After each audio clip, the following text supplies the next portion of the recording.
Hello. I'm going to wait for a few of you guys to hop on, and then I will discuss with you why I am hopping on live today. So I will wait just for about a minute or so.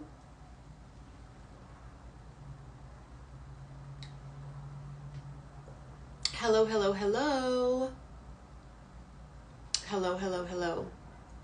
So I am so excited to be hopping on with you guys today.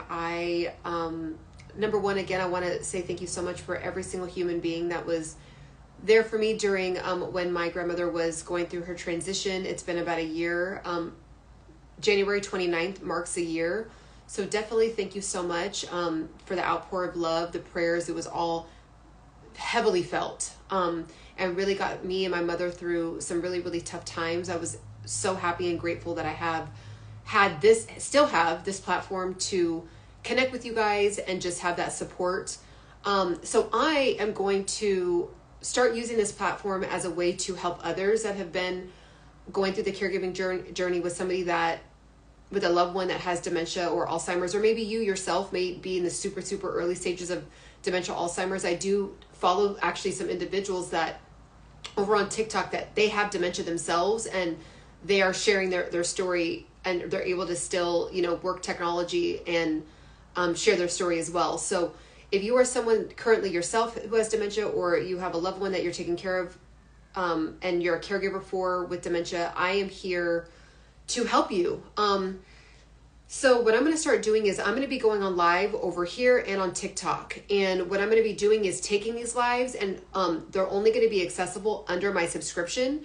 So anything you guys want to ask me, I am here to pour out my heart and soul to help you. And even if a few of you want to hop on like a live with me, like a live, if you're comfortable with talking about your situation publicly, I'm here to, like an itch on my nose. I'm here to help you. Okay. And if I can't help you, if I don't have the wherewithal or the capacity, I was a 6-year caregiver, so I'm more than likely, I'm sure I'll be able to help, but I also have a ton of resources that I can direct you to, individuals that can definitely help you out. For those of you that started following this page because of my older cousin dancing, I so excited about that because she's just such a light in our lives. But this actual account is actually for caregivers. And I shared my story and my journey with my grandmother, who had dementia, and she dealt with it for about, I would say 13, 14 years, like from the very beginning, because she got diagnosed, but I think she technically kind of had it before she even got diagnosed. So she had been dealing with it for, a really, really long period of time, which is very normal. I've even seen cases where people deal with dementia for 20 years of their life.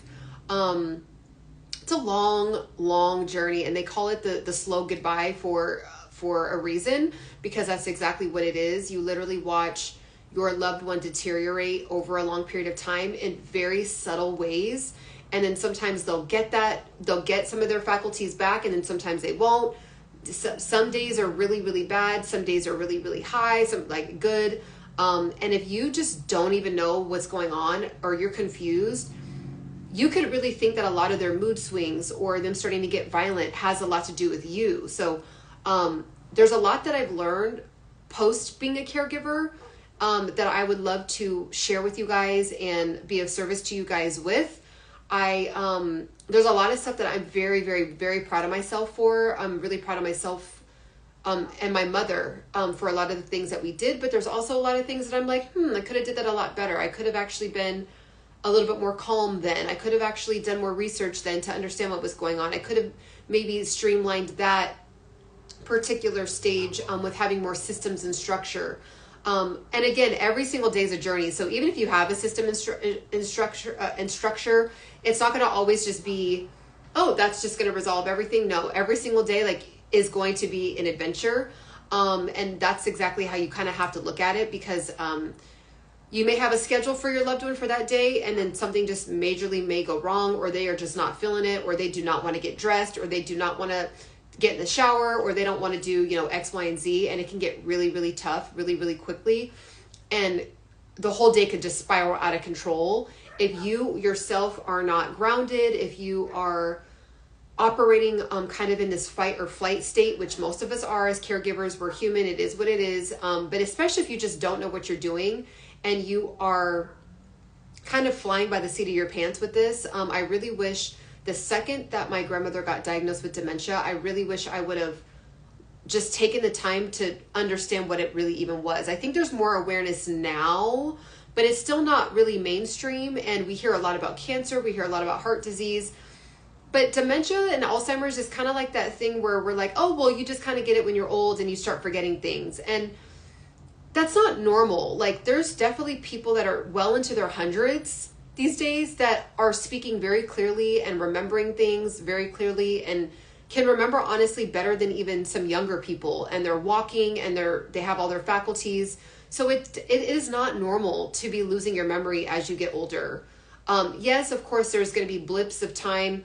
Even as a younger person where it's like, oh, wait, where did I put that? Where did I place my keys? When we're rushing or things like that. But in general, like, it's not normal.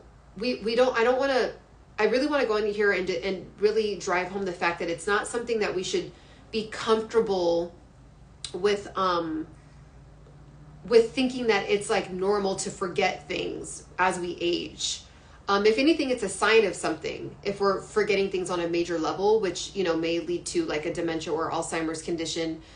But yes, I wanted to get on here and just really and talk about that and be here to answer any questions that you guys may have about I don't know if there's like a hair that's like messing with my nose, but yes, so I wanted to that's what I want to turn this into. So if there's anyone that wants to if you guys have any questions, if you guys want to follow me, send my page. If you aren't already following me, send my page to anyone else that may need this information that I'm going to give you guys.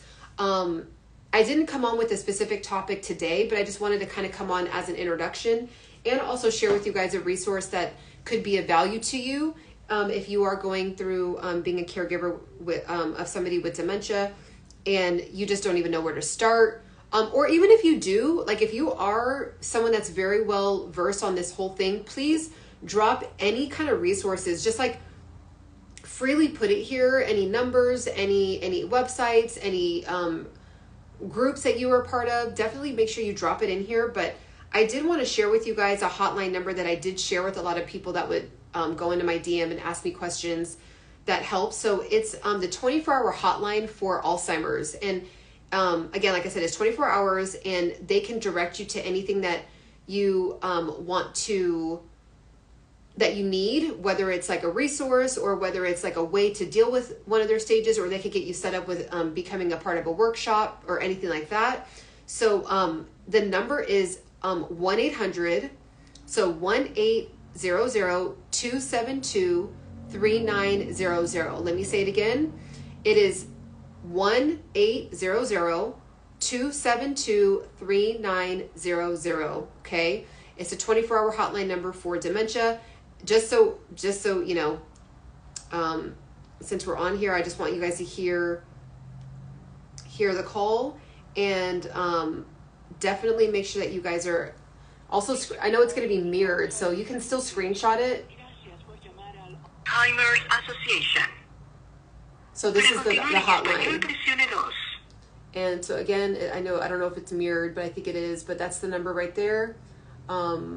If you are calling for information about Alzheimer's or dementia, please press 1.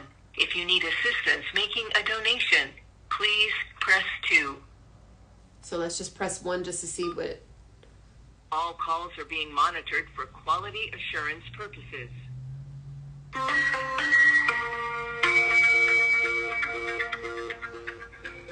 So again, if you need any kind of assistance, I would definitely start there. And then they should be able to help you out with getting you to some specialists in your area, or maybe a dementia center or an Alzheimer's center in your area where you can like go and actually show up and receive help. Another really major thing that was helped us out was my it kind of also relieved some stress. It was twofold. So it relieved some stress, but then it also brought on stress.